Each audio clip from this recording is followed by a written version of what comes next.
여러분은 한국어를 공부하면서 이런 경험을 해본 적 있나요? 단어를 외워도 금방 잊어버리고 문법을 배워도 막상 말할 때는 생각이 나지 않는 답답한 순간들이요.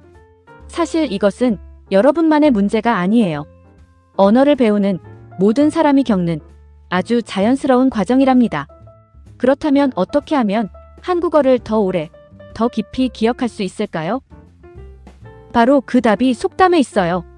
속담은 오랜 세월 동안 사람들의 입에서 입으로 전해져 내려온 짧고 강렬한 표현이에요.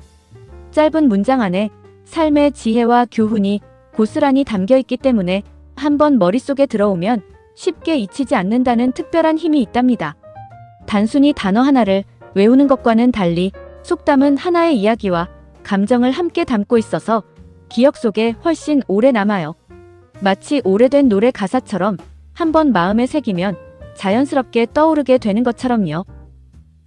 또한 속담을 배우면 한국어 실력뿐만 아니라 한국 사람들이 세상을 바라보는 방식과 오랫동안 소중히 여겨온 가치관도 함께 이해할 수 있어요.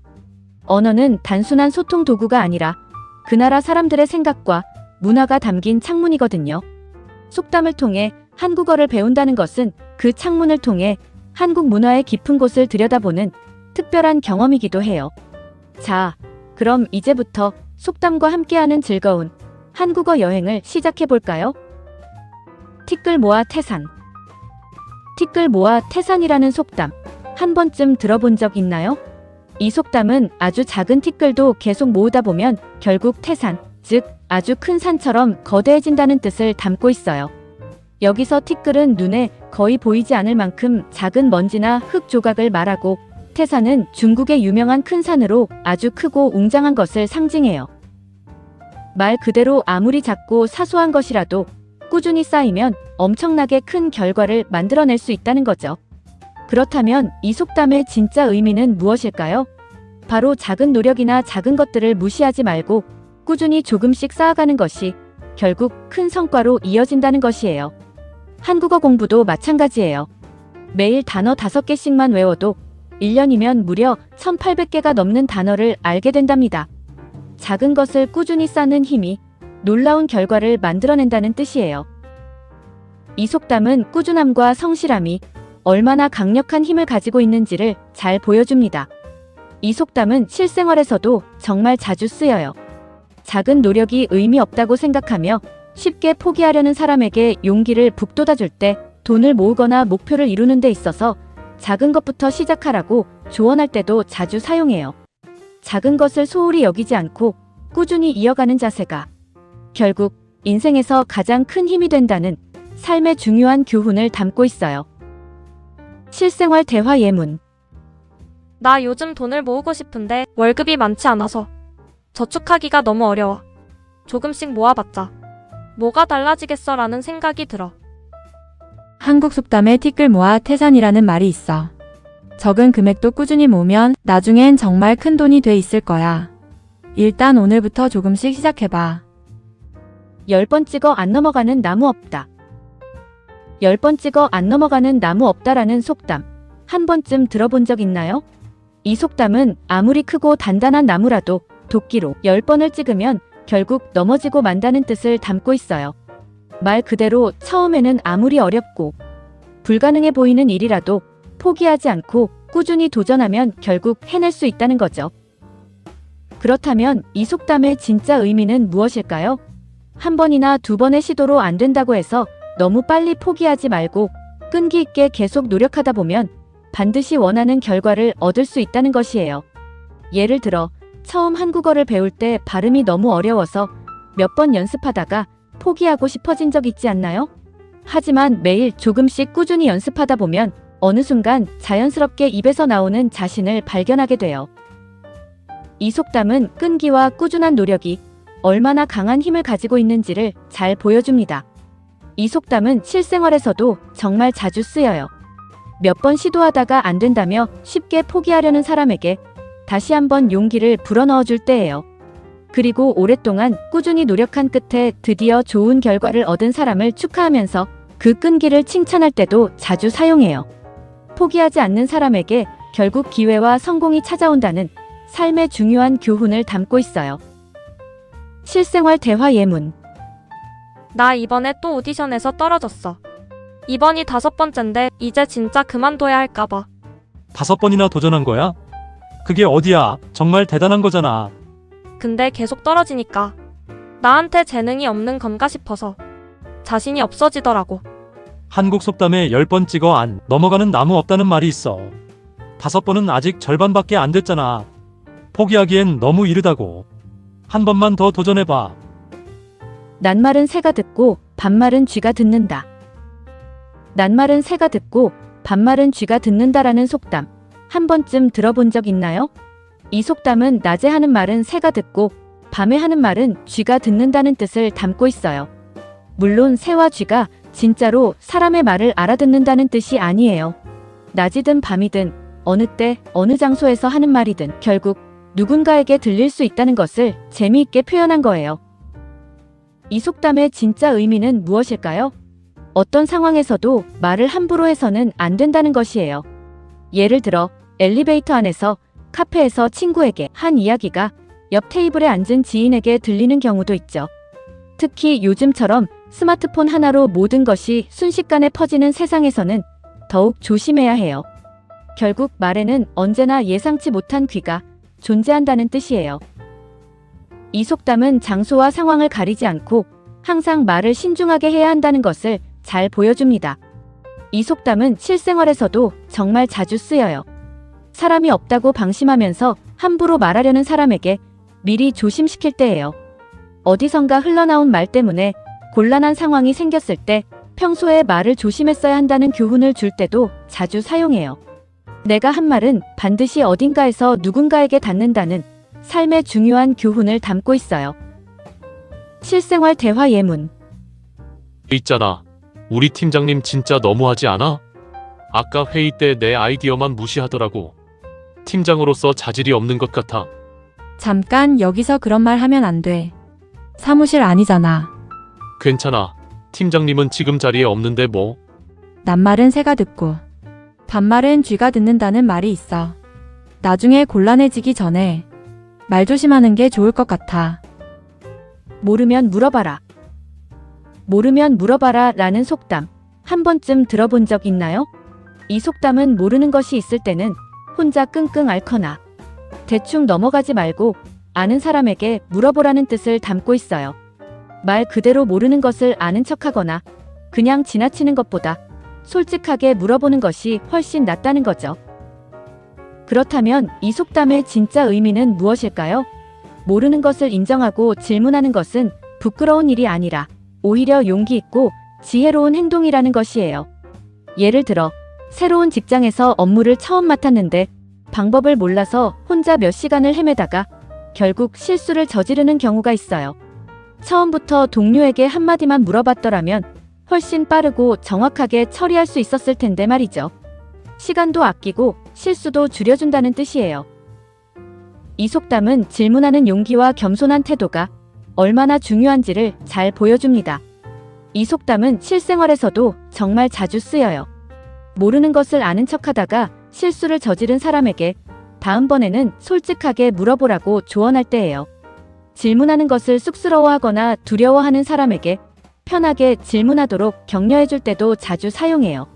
모르는 것을 인정하고 도움을 구하는 것이 더 빠른 성장으로 이어진다는 삶의 중요한 교훈을 담고 있어요. 실생활 대화 예문. 오늘 한국어 수업에서 선생님이 설명하신 내용이 있었는데 잘 이해가 안 됐어. 왜 그냥 넘어갔어? 모르면 물어봐야지. 나만 모르는 것 같아서 창피하기도 하고 수업 흐름을 끊는 것 같아서. 한국 속담에 모르면 물어봐라는 말이 있잖아. 모르는 걸 물어보는 건 전혀 부끄러운 게 아니야. 다음엔 꼭 손 들고 물어봐. 선생님도 분명히 기뻐하실 거야. 토픽. 다음 문장의 괄호에 가장 알맞은 것을 고르십시오. 토픽 6급 포기하지 말고 끝까지 도전해봐. 10번 찍어 괄호라는 속담도 있잖아. 안 넘어가는 나무 없다. 남는 장사 없다. 우는 아이 젖준다. 지나친 것이 모자란 것보다 낫다. 모두 아시죠? 도끼로 10번 찍어 안 넘어가는 나무 없다는 것입니다. 토핑 6급 포기하지 말고 끝까지 도전해봐. 10번 찍어 안 넘어가는 나무 없다라는 속담도 있잖아. 꿩 먹고 알 먹는다. 꿩 먹고 알 먹는다라는 속담. 한 번쯤 들어본 적 있나요? 이 속담은 꿩을 잡아서 먹었는데 그 꿩 배 속에 알까지 들어있어서 알도 함께 먹게 되었다는 상황을 표현한 거예요. 말 그대로 하나를 얻으려고 했는데 덤으로 또 다른 것까지 얻게 되는 일석이조의 기쁜 상황을 나타내는 거죠. 이 속담의 진짜 의미는 무엇일까요? 한 가지 행동으로 두 가지 이상의 좋은 결과를 동시에 얻게 될 때 쓰는 표현이에요. 예를 들어 한국 드라마를 즐겨보다 보니 자연스럽게 한국어 실력까지 늘어난 경우가 있잖아요. 재미있게 드라마를 즐기면서 동시에 공부 효과까지 얻은 거니까 꿩 먹고 알 먹은 셈이죠.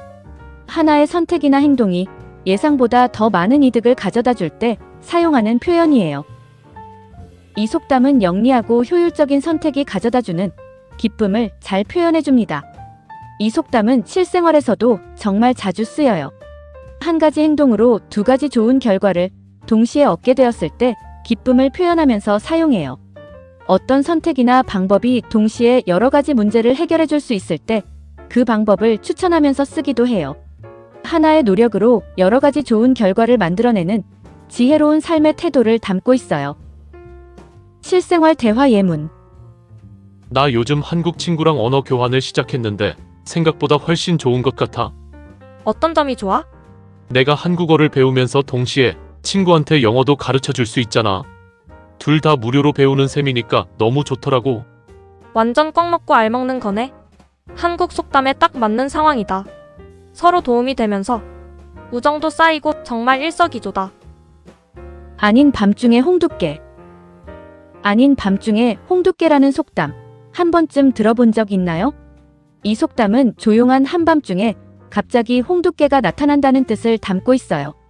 여기서 홍두깨는 옛날에 빨래나 옷감을 두드려서 다듬을 때 사용하던 크고 긴 나무 방망이에요. 조용히 자고 있는 한밤중에 갑자기 쿵쿵 두드리는 소리가 들린다면 얼마나 깜짝 놀라겠어요? 이 속담의 진짜 의미는 무엇일까요? 말 그대로 전혀 예상하지 못한 상황에서 갑작스럽고 뜬금없는 일이 벌어질 때를 표현한 거예요. 아무런 예고도 없이 갑자기 뜻밖의 일이 생겼을 때 그 황당하고 당황스러운 느낌을 생생하게 표현하는 것이에요. 어떤 맥락도 어떤 준비도 없이 갑자기 튀어나오는 상황에서 느끼는 당혹감을 이 속담 하나로 아주 잘 표현할 수 있어요. 이 속담은 일상에서 예고 없이 찾아오는 당황스러운 순간을 재치 있게 표현하는데 딱 맞는 말이에요. 이 속담은 실생활에서도 정말 자주 쓰여요. 아무런 맥락 없이 갑자기 뜬금없는 말이나 행동을 하는 사람에게 황당함을 표현할 때예요. 갑자기 그게 무슨 말이야? 아닌 밤중에 홍두깨도 아니고처럼요. 인생에서는 언제든 예상치 못한 일이 찾아올 수 있으니 너무 당황하지 말고 유연하게 대처하는 자세가 필요하다는 지혜를 담고 있어요. 실생활 대화 예문. 오늘 진짜 황당한 일이 있었어. 갑자기 전 남자친구한테 연락이 왔는데 자기 결혼식에 와달라는 거야. 잠깐 그 사람이 갑자기? 평소에 연락도 없었잖아. 응, 몇 년 동안 아무 소식도 없다가 갑자기 청첩장을 보내온 거야. 너무 당황해서 뭐라고 답해야 할지 모르겠어. 완전히 아닌 밤중에 홍두깨네. 그런 황당한 연락에는 굳이 바로 답장 안 해도 돼. 천천히 생각해봐. 과유불급. 과유불급이라는 속담. 한 번쯤 들어본 적 있나요? 이 속담은 한자로 이루어진 표현인데 지나칠 과, 같을 유, 아니 불, 미칠 급으로 이루어져 있어요. 풀어서 말하면 지나친 것은 미치지 못한 것과 같다는 뜻이에요. 말 그대로 무엇이든 너무 지나치면 오히려 부족한 것만 못하다는 거죠. 그렇다면 이 속담의 진짜 의미는 무엇일까요? 아무리 좋은 것이라도 적당한 선을 넘으면 오히려 해가 될 수 있으니 모든 일에는 균형과 절제가 중요하다는 것이에요. 예를 들어 건강을 위해 운동을 하는 것은 좋은 일이지만 매일 무리하게 몇 시간씩 운동하다 보면 오히려 몸에 부상이 생기거나 번아웃이 올 수 있어요. 음식도 마찬가지예요. 몸에 좋다고 해서 한 가지 음식만 지나치게 많이 먹으면 오히려 건강에 해로울 수 있거든요. 이 속담은 균형 잡힌 삶의 태도가 얼마나 중요한지를 잘 보여줍니다. 이 속담은 실생활에서도 정말 자주 쓰여요. 무언가에 지나치게 집착하거나 과하게 행동하는 사람에게 적당한 선을 지키라고 조언할 때예요. 좋은 의도로 한 행동이 오히려 역효과를 낸 상황에서 반성하거나 조언해줄 때도 자주 사용해요. 삶의 모든 영역에서 균형과 절제를 유지하는 것이 가장 현명한 태도라는 깊은 교훈을 담고 있어요. 실생활 대화 예문. 나 요즘 살 빼기 위해 운동하고 있어. 하루에 6시간씩. 하루에 6시간이나? 그건 너무 많은 것 같은데. 빨리 살 빼려면 많이 해야지. 한국 속담에 과유불급이라는 말이 있어. 아무리 좋은 것도 지나치면 오히려 독이 될 수 있어. 운동 처방을 받아보는 건 어때? 아니 땐 굴뚝에 연기 날까? 아니 땐 굴뚝에 연기 날까라는 속담 한 번쯤 들어본 적 있나요? 이 속담은 불을 떼지 않은 굴뚝에서는 연기가 날 수 없다는 뜻을 담고 있어요. 여기서 굴뚝은 옛날 집에서 불을 떼면 연기가 빠져나가는 통로예요. 불을 피워야만 연기가 나오듯이 어떤 결과가 생겼다면 반드시 그 원인이 있다는 거죠. 그렇다면 이 속담의 진짜 의미는 무엇일까요? 말 그대로 아무 이유 없이 어떤 일이 일어나지는 않는다는 거예요. 어떤 소문이나 결과가 생겼다면 그 뒤에는 반드시 그럴 만한 이유나 원인이 있다는 것이에요. 예를 들어 어떤 사람에 대한 좋지 않은 소문이 계속해서 돌고 있다면 아무런 근거 없이 그런 소문이 생겨나기는 어렵다는 거예요. 결과에는 반드시 원인이 있고 소문에는 어느 정도 근거가 있을 수 있다는 뜻이에요. 이 속담은 어떤 일이 생겼을 때 그 배경과 원인을 살펴보는 것이 중요하다는 것을 잘 보여줍니다. 이 속담은 실생활에서도 정말 자주 쓰여요. 어떤 소문이나 이야기가 퍼지고 있을 때 그것이 완전히 근거 없는 말은 아닐 수 있다는 것을 표현할 때예요. 세상의 모든 일에는 반드시 원인과 이유가 있으니 그것을 찬찬히 살펴보는 지혜가 필요하다는 삶의 중요한 교훈을 담고 있어요. 실생활 대화 예문. 요즘 회사에서 구조조정이 있을 거라는 소문이 도는데 사실일까? 아니 땐 굴뚝에 연기 날까라는 말이 있어. 회사의 여러 부서에서 같은 소문이 나온다면 아예 근거가 없는 건 아닐 거야. 일단 상황을 잘 지켜보는 게 좋을 것 같아. 중이 제 머리 못 깎는다. 중이 제 머리 못 깎는다라는 속담 한 번쯤 들어본 적 있나요? 이 속담은 머리를 직접 깎는 것이 일상인 스님조차도 자기 자신의 머리는 스스로 깎기 어렵다는 뜻을 담고 있어요. 여기서 중은 절에서 수행하는 스님을 말해요. 생각해보면 이발사도 자기 머리는 혼자 자르기 어렵고 의사도 자기 자신은 직접 수술하기 어렵잖아요. 말 그대로 어떤 분야의 전문가라도 자기 자신과 관련된 일은 스스로 처리하기 어렵다는 거죠. 그렇다면 이 속담의 진짜 의미는 무엇일까요? 아무리 능력이 뛰어난 사람이라도 자기 자신의 일은 객관적으로 보기 어렵기 때문에 때로는 다른 사람의 도움이나 조언이 반드시 필요하다는 것이에요. 자기 자신의 일일수록 오히려 가까이 있어서 제대로 보기가 더 어렵다는 뜻이에요. 이 속담은 자기 자신을 객관적으로 바라보는 것이 얼마나 어렵고 타인의 도움이 얼마나 소중한지를 잘 보여줍니다. 실생활에서도 정말 자주 쓰여요. 자기 일이라고 혼자 해결하려다가 막혀버린 사람에게 도움을 구하라고 권유할 때예요. 다른 사람에게 조언이나 도움을 주는 것은 잘하면서 정작 자기 자신의 문제는 해결하지 못하는 상황을 표현할 때도 자주 사용해요. 혼자 모든 것을 해결하려 하기보다 도움을 구하는 것이 지혜로울 수 있다고 말해요. 실생활 대화 예문. 나 요즘 취직하려고 이력서를 넣고 있는데 서류 심사에서 계속 떨어져. 왜 그럴까? 계속 고치고 있는데 아무리 봐도 뭐가 문제인지 모르겠어. 계속 서류에서 떨어지거든. 취업 경험 있는 친구나 선배한테 이력서 한번 봐달라고 해봐. 분명히 도움이 될 거야. 중이 제 머리 못 깎는다고 하잖아. 세월이 약이다. 세월이 약이다라는 속담 한 번쯤 들어본 적 있나요? 이 속담은 흘러가는 시간, 즉 세월이 그 어떤 약보다도 강한 치유의 힘을 가지고 있다는 뜻을 담고 있어요. 말 그대로 지금 아무리 힘들고 아픈 일이 있어도 시간이 지나다 보면 그 상처와 고통이 조금씩 옅어지고 결국 나아지게 된다는 거죠. 이 속담의 진짜 의미는 무엇일까요? 지금 당장 해결할 수 없는 마음의 상처나 슬픔은 억지로 빨리 극복하려 하기보다 시간의 흐름에 자신을 맡기고 천천히 기다리는 것이 가장 좋은 치유 방법이 될 수 있다는 것이에요. 소중한 사람을 잃은 슬픔도 크게 실패한 후의 좌절감도 시간이 흐르면서 조금씩 자리를 잡아가게 되죠. 결국 시간은 그 어떤 위로의 말보다도 강하고 깊은 치유의 힘을 가지고 있다는 뜻이에요. 이 속담은 삶에서 찾아오는 아픔과 상처 앞에서 스스로를 너무 몰아붙이지 말고 기다리는 여유가 필요하다는 것을 잘 보여줍니다. 단순히 시간이 해결해준다는 이야기를 넘어서 자신의 아픔을 인정하고 그 과정을 충분히 겪어내는 것이 진정한 회복의 시작이라는 따뜻한 삶의 교훈을 담고 있어요. 실생활 대화 예문. 남자친구와 헤어진 지 몇 달이 지났는데 아직도 힘들어. 나 자신이 한심하게 생각돼. 세월이 약이다라는 말이 있어. 사람마다 회복하는 속도는 달라. 스스로를 너무 몰아붙이지 말고 시간이 천천히 낫게 해줄 거라고 믿어봐. 내 속도대로 가면 돼.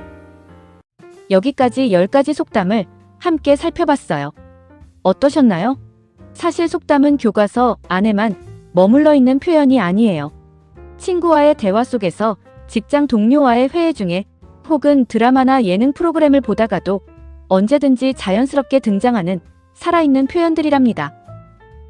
하지만 한 가지 꼭 기억해야 할 것이 있어요. 속담은 상황에 맞게 사용하는 것이 무엇보다 중요해요. 아무리 좋은 표현이라도 엉뚱한 상황에서 꺼내들면 오히려 어색하거나 상대방에게 신뢰가 될 수 있거든요. 예를 들어 친구가 힘든 일을 털어놓는데 갑자기 속담을 꺼내면 위로가 되기보다는 설교처럼 들릴 수 있어요. 속담은 분위기와 맥락을 잘 읽은 뒤에 자연스럽게 녹였을 때 비로소 그 진짜 매력이 살아난답니다. 그러니 처음부터 모든 속담을 완벽하게 외우고 사용하려고 부담 갖지 않아도 돼요. 오늘 배운 속담 중에서 가장 마음에 와닿았던 것 하나만 골라서 실제 대화에서 한번 써보는 것부터 시작해보세요. 그 한마디가 여러분의 한국어를 훨씬 더 자연스럽고 풍부하게 만들어줄 거예요. 속담과 함께라면 한국어가 따뜻하고 재미있는 언어로 느껴질 거예요. 앞으로도 즐겁게 한국어 공부 이어나가길 응원할게요. 토픽. 다음을 듣고 여자의 중심 생각을 고르십시오. 나 오늘 발표 준비를 너무 많이 했나 봐. PPT 자료도 100장이나 만들었는데 오히려 발표가 더 엉망이 됐어. 그러게 발표 자료는 핵심만 담아야 해. 과유불급이라는 말도 있잖아. 발표 자료는 많을수록 좋다. 발표 준비는 하지 않아도 된다. 무엇이든 지나치면 오히려 좋지 않다. 발표를 잘하려면 PPT 자료가 100장은 있어야 한다. 모두 아시죠? 너무 많은 준비 때문에 중요한 것을 놓칠 수 있다는 생각입니다. 나 오늘 발표 준비를 너무 많이 했나 봐. PPT 자료도 100장이나 만들었는데 오히려 발표가 더 엉망이 됐어. 그러게 발표 자료는 핵심만 담아야 해. 과유불급이라는 말도 있잖아. 구독, 좋아요, 알림 설정. 감사합니다.